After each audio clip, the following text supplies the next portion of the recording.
Hi, welcome to Rise and Sprout. A common question that I get asked since I eat whole food, plant-based, no oil, is how I roast my vegetables. So today I'm going to do a no oil vegetable roasting demonstration, and I usually will just use whatever vegetables that I have on hand at the time in the fridge or what needs to be used soon. So today I actually had these small bell peppers that were gonna go bad probably in the next couple of days. So I just chopped those up and I add everything into a bowl, all the vegetables that I'm gonna be using. So I'm gonna add peppers. I found these super cute little potatoes at the grocery store, so I'm gonna use those.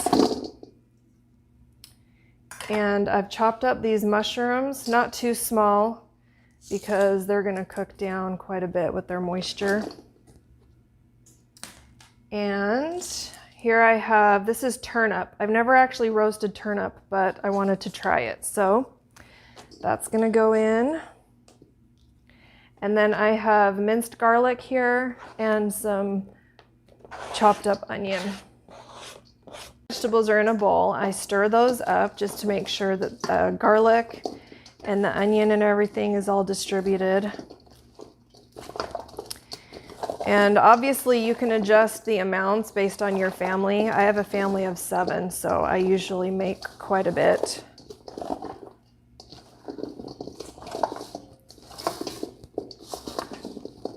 Okay, so once that's stirred up, then I add in all of my other ingredients. So you want to have some type of liquid, since obviously you're not using oil. I have here is Aquafaba. So this is the liquid that you drain off of a can of chickpeas. So I usually will just use a little bit, like I probably used to have used oil. And then my favorite flavoring is balsamic vinegar, but you can also use lemon juice or limes if you want. And then I also do a little bit of this liquid aminos, which is a soy sauce alternative. So if you don't have this, you can use soy sauce. And then I do several spices. So this is my favorite. It's from Costco. It's a organic no salt seasoning.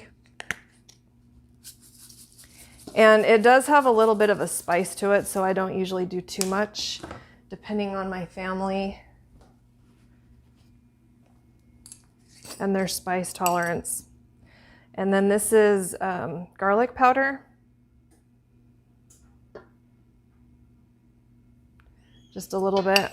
I would usually do more, but I put in the fresh garlic today. And this is onion powder. Just adds a little bit more flavoring. I've also done this with barbecue sauce for a liquid, if that's the flavor you're going for, or you could do honey if you're wanting something sweet. So I'll just stir all of these ingredients, make sure everything gets coated.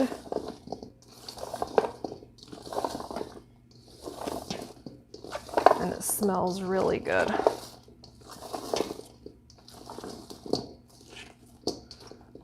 And I tend to look at the bottom. There's no liquid running off, so that usually tells me I can use a little more.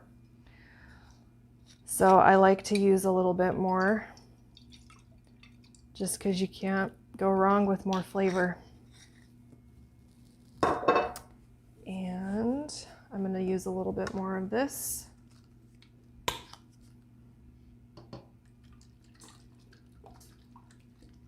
And I typically don't add any salt in my cooking until at the end.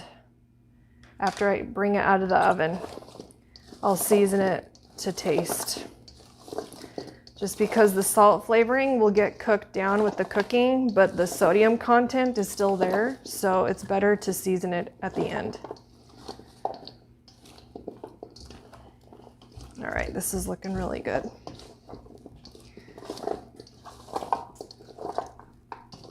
All right, so now that everything is coated, I'm gonna dump this out onto a parchment lined cookie sheet.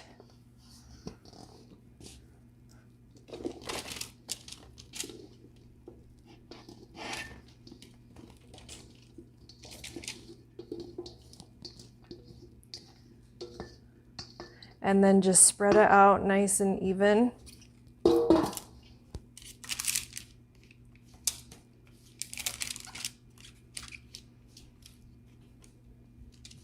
Now, depending on how full your pan is, like I would say that this is considered pretty full, depending on how many vegetables you have.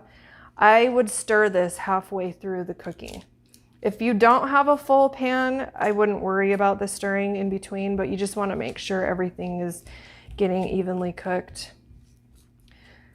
All right, so now that I have this all spread out, it's ready to go into the oven.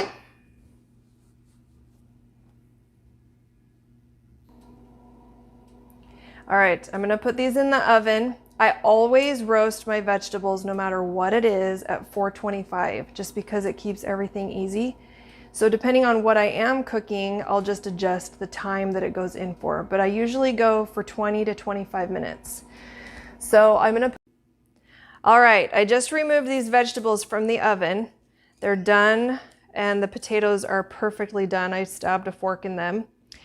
And the great thing about using the parchment is once you put all your vegetables into the bowl, then you're just gonna throw this away and the pan is completely clean.